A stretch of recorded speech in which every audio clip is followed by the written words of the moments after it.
함께 나눈 호세아서 7장 1절서부터 7절에 있는 말씀으로 절망은 없다, 이런 제목으로 은혜를 나누려고 합니다. 사람이 살다 보면은 어떤 일을 벌려놓고 그것을 수습하는데 상당히 불편을 겪는 경우가 많아요.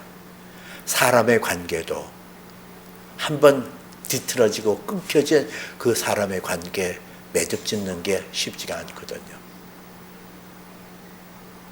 그리고 재정적인 파탄도 그래요. 한번 무너진 것, 실패하는 것을 다시 한번 일으키는 게 그렇게 만만한 게 아니거든요. 완전히 부서지고 깨어져서 수습 불가의 경우도 참 많이 겪어요. 게다가 건강도 그렇거든요. 건강도 한번 깨어진 중병은 그것을 다시 한번 새롭게 하는, 그게 어려울 때가 많아요. 그래서 사람은 그럴 때 절망하기 쉽거든요. 절망하고 낙심하고 뒤로 물러가고. 오늘 저는 절망은 없다, 이런 제목으로 은혜를 나누려고 해요. 절망은 없다. 오늘 우리가 함께 읽은 이 호세아서 7장에 있는 말씀은 이스라엘 백성들이 현 상황이 어떠한가를 말하고 있거든요. 하나님께서 저들을 치료하시려고 보니까 북이스라엘은 에브라임이 죄악에 빠져 있고 남유다도 악행으로 그늘져 있고 그들의 죄악으로 말미암아 안으로는 도적질이 행해가고 바깥으로는 다른 사람의 등을 쳐 노략질을 일삼는 그런 끔찍한 모습들이 여기에 등장하고 있어요. 수습불가라는 거죠. 하나님 보시기에도 이거는 어떻게 해볼 도리가 없지 않냐, 이 탄성이 하나님에게서 나오는 거예요. 이 수습불가의 현상, 그리고 절망, 낭망. 과연 하나님께서는 우리에게 절망으로 매듭을 짓기를 원하시는가? 낭망의 그 굴레에서 그냥 파멸의 웅덩이로 빠지는 것이 하나님의 뜻인가? 그렇지 않거든요. 성경은 하루를 시작하는 것이 밤이 되매 낮이 되어서 하루가 되어졌다, 이렇게 얘기를 해요.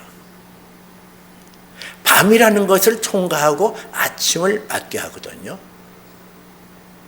이 밤을 통과한다, 어둠을 통하여 낮의 소중함을 알게 하는 것이 하나님의 선한 뜻이거든요. 결국은 낭망하고 좌절하고 절망하는 그 단계에 머물러 있는 것이 아니라 그 절망의 늪에서 다시 벗어날 수 있는 길은 없는가, 그것을 성경은 우리에게 찾도록 권면하고 있어요. 특히 예수 안에서 하나님의 자녀라고 일컬음을 받는 하나님의 자녀들에게는 더더욱 절망은 없어요. 그 절망이 없다는 이유를 세 가지로 들어서 말씀을 나누려고 합니다. 첫 번째는 부활이 있기 때문에 절망이 없어요. 우리에게는 부활의 신앙이 있거든요. 오늘 성경 7장 1절 2절에 있는 말씀은 하나님께서 이스라엘 백성들을 치료하시려고 마치도 의사가 그 환부를 들춰내서 치료하려고 하는데 그 상황에 이르러 보니까 도무지 썩어서 가능성이 전혀 없는 이스라엘 백성들을 보시고 한탄하는 장면이 나오고 있거든요. 제가 10수년 전에 저희 교회에 나오는 나이 많으신 집사님 한 분의 딸이, 예손녀 딸이 중병에 걸렸다는 소식을 들었어요.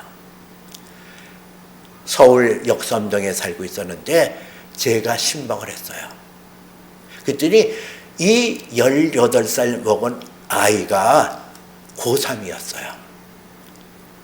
강남의 유명한 여고의 전교 1등을 하는 아이가 배의 월격이 끝이고 배가 스르륵 아파서 병원에 갔더니 이거는 정밀 진단을 해봐야 된다. 그래서 강남 세브란스 병원에 급히 찾아가서 진단을 했더니 암 사기가 됐다는 거예요. 그래서 이거를 긴급하게 수술을 하려고 개복을 했어요.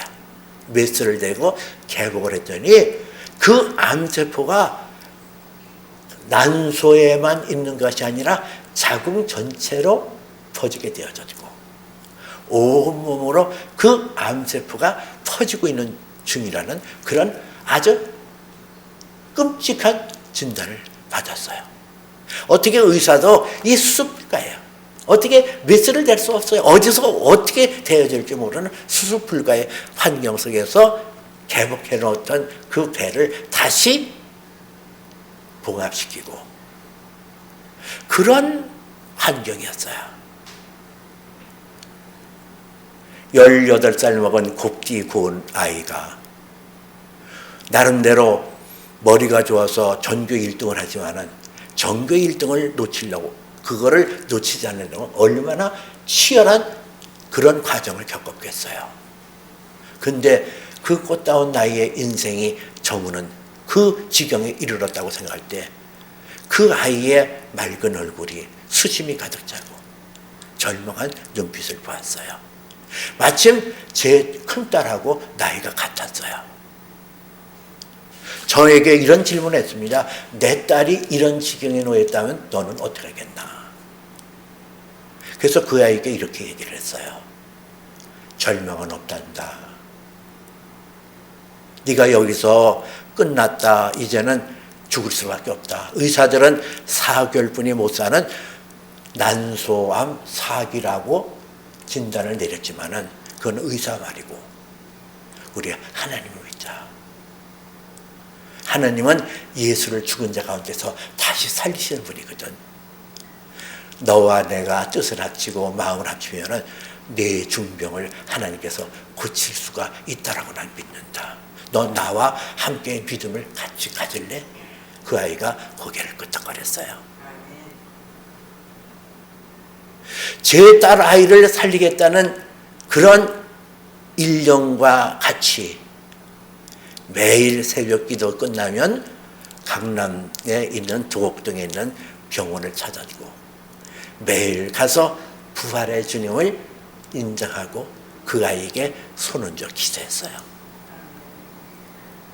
기적이 일어났어요. 4개월뿐이 못 살겠다고 하는 아이가 부활의 주님, 부활의 능력의 주님이 그에게 미치니까 그가 살아났어요. 완치되었어요.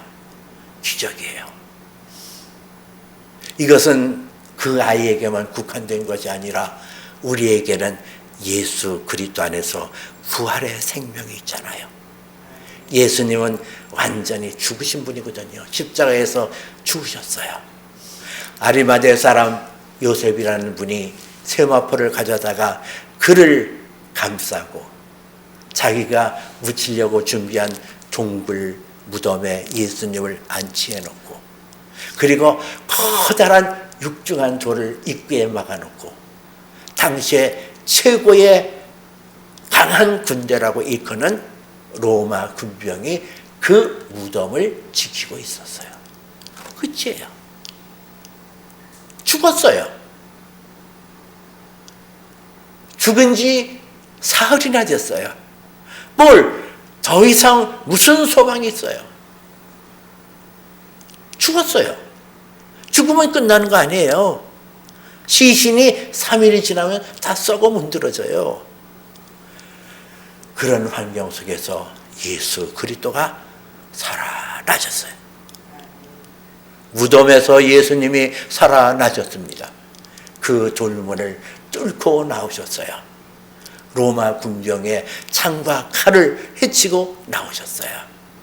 그 부활의 주님, 죽음 가운데 다시 살아나신 그 예수 그리스도께서 우리에게 말씀하시는 장면이 요한복음 11장 25절에 나옵니다.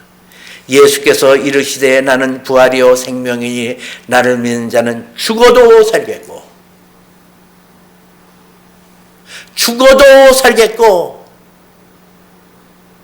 나는 부활이요 생명이다. 나를 믿는 자는 죽어도 살겠고. 이게 무슨 말이에요? 우리는 죽음이라는 것이 끝장났다고 생각하잖아요. 절망의 가장 끝자락 종집을 찌는 것은 죽음 아니에요? 그런데 예수님은 우리에게 말씀했어요. 죽어도 살겠고 죽어도 살겠고. 얼마나 신비한 언어입니까? 죽어도 살겠고 18살 먹은 초롱초롱한 그 아이, 소망이 다 끊어지고 이제는 죽음의 그 문턱에서 헤맬 수밖에 없는 그 아이에게 부활의 주님, 죽어도 살겠거라고 말씀하시고 약속하셨던 그 주님을 내가 인정하고 그 주님의 이름으로 그를 위하여 기도했더니 난삼 사기에 절망에 이르렀던 그 아이가 살아나서, 그리고 연세대학교를 수시 전형으로 들어가고 미국으로 유학을 떠나고 미국에서 좋은 직장을 얻었다는 후문을 들을 정도로 살아났어요. 여러분, 내 안에 예수 그리스도의 부활의 신앙이 있는가요? 그 부활의 신앙이 있으면 죽어도 살겠고 살아서 나를 믿는 자는 영원히 죽지 아니하리라는 이 말씀을 믿으시길 바랍니다. 부활의 신앙이 있는 자는 절망에 이를 수가 없어요. 절망은 부활의 신앙을 이길 수가 없거든요. 돌문이 예수님의 부활을 막을 수 없는 것처럼 절망은 부활의 능력을 이길 수가 없어요. 두 번째는 내 안에 예수 그리스도의 영 성령이 계시기 때문에 나는 절망은 내게 없는 거예요. 오늘 성경에서 이스라엘 백성들의 답답하고 절망적인 그 모습을 호세아서 7장 4절서부터 6절에 있는 말씀은 이렇게 기록하고 있어요. 그들은 다 간음하는 자라 빵 받는 자에게 가열된 화로와 같도다. 그들이 가까이 올 때에 그들의 마음은 간교하여 화로 같으니 그들의 분노는 밤새도록 자고 아침에 피우는 불꽃 같도다. 그랬어요. 그들의 그 죄를 짓는 모습을 가열된 화로 같다. 그랬어요. 빵 만드는 자, 그들의 주식인 빵을 만드는데 그것은 화덕에 구워서 만들거든요. 그 동네에 이 화덕을 공동으로 만들어서 거기에 계속 불을 지피고, 그리고 빵을 만드는 그 과정 속에서 발효하는 과정에만 불을 약간 늦췄다가 다시 아침이 되면 가열해서 그 화로를 늘 달궈진 상태로 놓는 거예요. 이것처럼 이스라엘 백성과 유다의 백성들이 달궈진 화로 같다 그랬어요. 없어진 것 같으면 그 안에서 불꽃이 일어나는 것처럼 또 정욕에 의하여 죄를 짓고 무엇으로도 다룰 수 없는 그 죄악의 숨결이 그들에게 있음을 성경은 말씀하고 있거든요. 그들이 가까이 올 때는 그들의 마음속을 보니까 간교함이 있다. 아닌 척하면서. 그런데 그 안에 있는 불꽃 같은 그 정욕은 한시라도 잊지 않고 달궈진 화덕처럼 갖고 있다가 밤새도록 자는 것 같지만은 다시 아침이 되면 그 불꽃이 살라 일어나는 것처럼 달궈진 화덕에 비유하면서 하나님의 한탄이 나오는 거예요. 우리의 죄악이 이런 거거든요. 내가 결단한다고 해서 죄를 안 지는 것도 아니에요. 내 안에 본성이, 내 안에 죄를 지을 수 있는 구조가 내 안에 있거든요. 이 죄의 문제를 해결하지 아니하면 우리는 절망할 수밖에 없어요. 다른 것을 절망하는 게 아니에요. 사실 사람들이 이 문제다 저 문제다, 그거는 지역적인 거거든요. 사람의 관계라든가 재정의 파탄이라든가 건강을 잃었다는 것, 그것은 다 지역적인 문제고, 가장 에센셜, 가장 밑바닥, 가장 기초, 베이직한 그 안에는 죄악이 꿈틀거리고 있어요. 죄가 장성한 즉 사망을 낳느니라는 것처럼 내 안에는 이 해결되지 않은 죄는 나를 깊은 좌절의 구렁텅이로 이끌어가고 나를 파멸로 이르게 하는 그런 결정타를 매기는 거거든요. 이 죄악의 늪 어떻게 헤어날 수 있을까? 노력한다고 애쓴다고 늪에 빠진 사람은 더 빠지는 것처럼 아무런 소용이 없어요. 술에 젖은 사람, 술에 만취된 사람이 나는 내일부터 술을 끊을 거야, 어림천만한 말씀이에요. 못 끊어요. 도박에 빠진 사람이 나는 도박을 절대로 안 할 거야, 손가락을 자르고 발가락을 자른다 할지라도 도박이 끊어지든가요? 그렇지 않잖아요.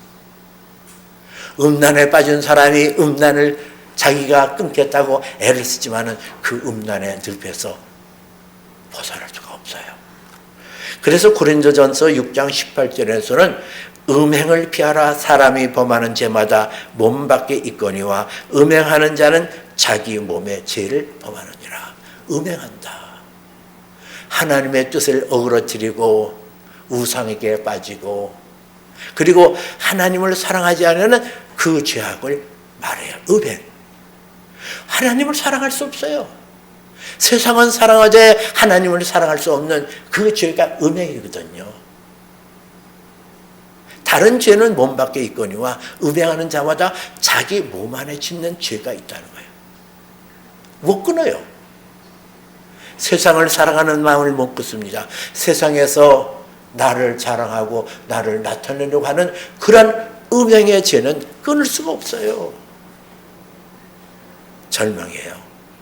하나님께서 지금 이스라엘 백성들을 살펴보면서 그들이 달궈진 화로와 같이 노력 가지고는 끊을 수가 없는 절망의 순간에 놓이는 그들을 향하여 하나님이 한탄하고 있는 거예요. 그런데 이 절망이 하나님의 성령이 내 안에 임하시면 성령이 내 안에서 역사하기 시작하는 거예요. 우리가 예수 그리스도를 나의 구주로 모셔드릴 때 성령이 내 안에 계시거든요. 성령이 내 안에 계시다는 것을 우리는 어떻게 알 수 있을까? 방향이 달라져요. 내 안에 성령이 계시다는 것을 확실히 알 수 있는 것은 내가 어디를 향하여 나의 삶의 가치와 목표를 두느냐가 중요하거든요. 너희가 그리스도 예수와 더불어 다시 살리심을 받았으면 위의 것을 찾으라. 거기 하나님 보좌 우편에 그리스도께서 앉아 계시느니라는 골로새서 3장에 있는 말씀대로 내 안에 성령이 임하면 방향이 달라집니다. 여러분의 스스로 점검해 보십시오. 나는 영의 사람이냐? 나는 내 소망이 하늘에 있냐? 땅에 있냐? 나는 천국이 믿어지냐? 내 안에 성령이 계시다는 즉은 하나님 나라가 믿어지는 거예요.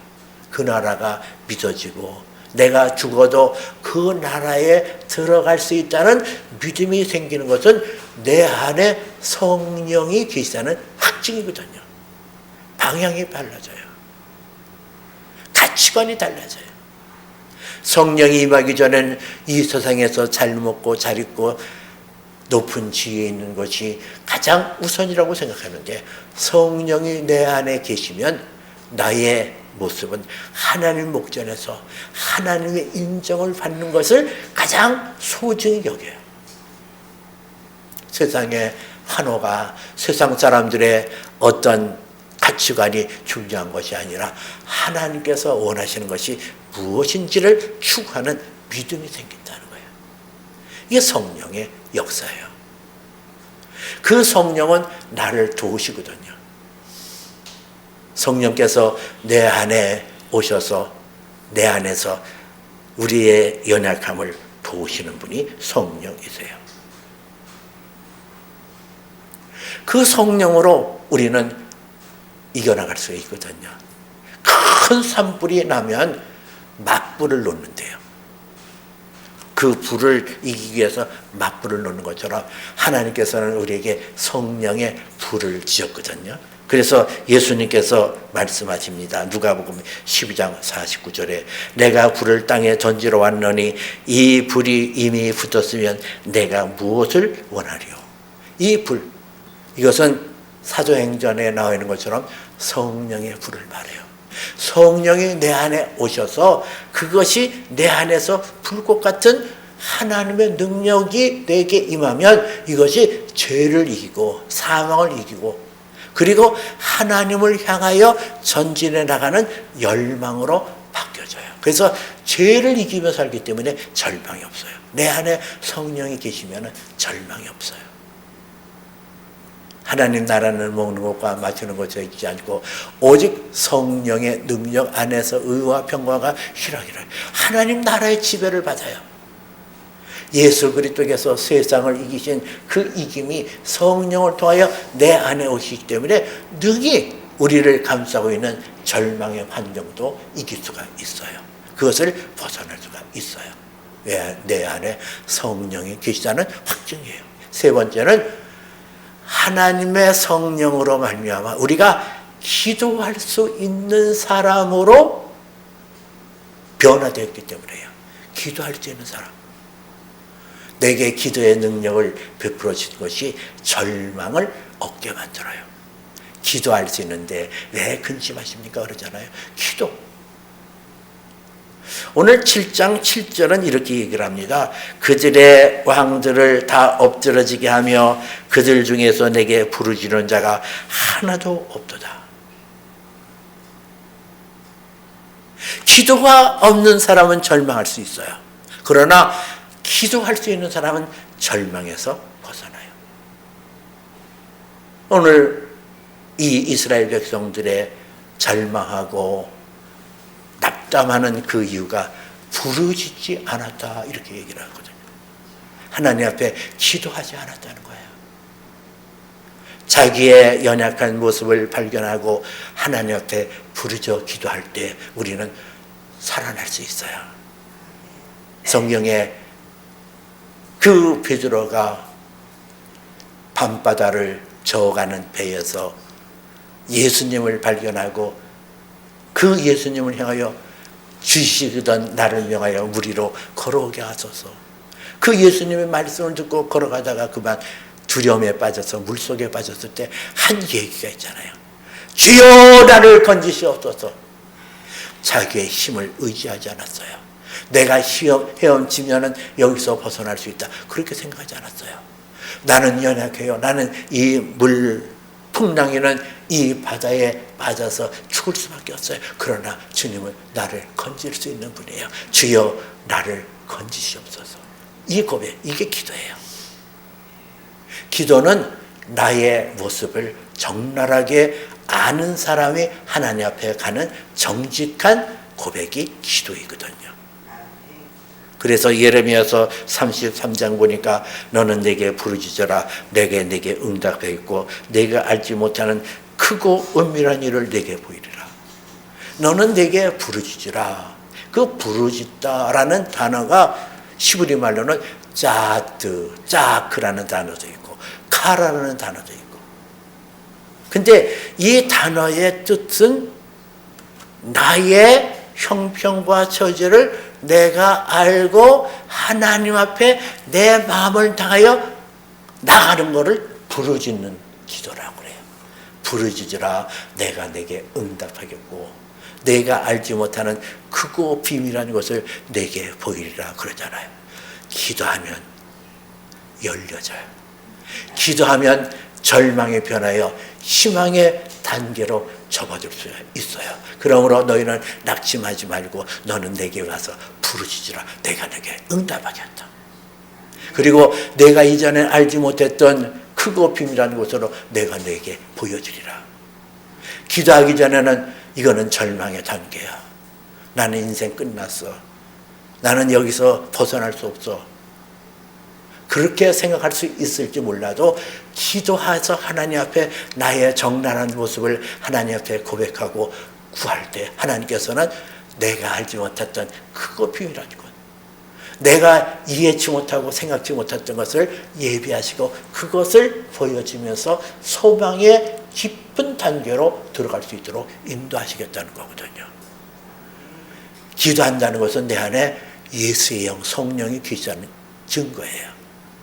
로마서 8장 26절 이와 같이 성령도 우리의 연약함을 도우시나니 우리는 마땅히 기도할 바를 알지 못하나 오직 성령이 말할 수 없는 탄식으로 우리를 위하여 친히 간구하시느니라 했어요. 우리는 기도할지 몰라요. 그러나 성령이 내 안에 오셔서 나를 깨닫게 하고 나를 보게 하고, 마치도 이스라엘 백성들이 성막이 있는데 그 성막에는 수종드는 여인들이 자기 얼굴을 치장하느라고 보는 녹골로 만든 큰 물두멍이 있어요. 거기서 제사장들이 물에 비친 자기의 모습을 보면서 수족을 씻는 그런 것처럼 성령도 우리에게 하나님 말씀으로 나를 비춰주거든요. 아, 나의 연약한 부분이 이 부분이구나. 그래서 그 성령이 내가 마땅히 기도할 바를 모를 때 성령께서 말할 수 없는 탄식으로 우리를 위하여 간구하신다는데, 그 말할 수 없는 탄식이 바로 부르짖는 거예요. 하나님의 영이, 성령이 나를 위하여 내 대신 부르짖어 기도해서 하나님 앞에 응답받게 하는 놀라운 은혜를 입히거든요. 이 기도할 수 있다는 거. 거창한 것만 기도하는 게 아니거든요. 가장 사소하고 가장 보잘것 없는 것도 기도하거든요. 제가 며칠 전에 하나님 앞에 이렇게 기도했어요. 새 성전에 들어갈 의자를 하나님 구해야 되는데 그 새 성전에 들어갈 의자의 색은 무엇을 할까요? 그렇게 물었어요. 그랬더니 하나님께서 성령을 통해서 내게 말씀하시더라고요. 연록색으로 하라. 그리고 하나님 옆에 또 기도했어요. 그러면 그 개수는 몇 개로 할까요? 지금 만들어주는 성전에는 24개를 넣으면 좀 넉넉하지만은 30개를 놔도 될까요? 그랬어요. 그랬더니 하나님께서 내게 말씀하시기를 내가 내 입을 넓게 열라 내가 채우리라. 내 믿음이 믿는 대로 되어질 것이다. 24개로 놓으면 24명이 채워질 것이고 30개 놓으면 내 믿음대로 30명이 채워지는데 내 믿음대로 될지어다. 그래요. 여러분, 이런 하나님 앞에 기도할 때 이런 것까지 묻는 걸 보면 여러분들이 좀 이렇게 생각 안 들어요? 그래요. 하나님께서는 우리에게 자유의지를 주셨어요. 내가 선정할 수 있어요. 내가 보기에 좋은 색깔을 내가 고른다고 해서 그게 죄가 되는 거 아니에요. 그러나 하나님 앞에 그 색을 구하는 것까지도 하나님 앞에 구함으로써 성령에게 나를 길들여 가잖아요.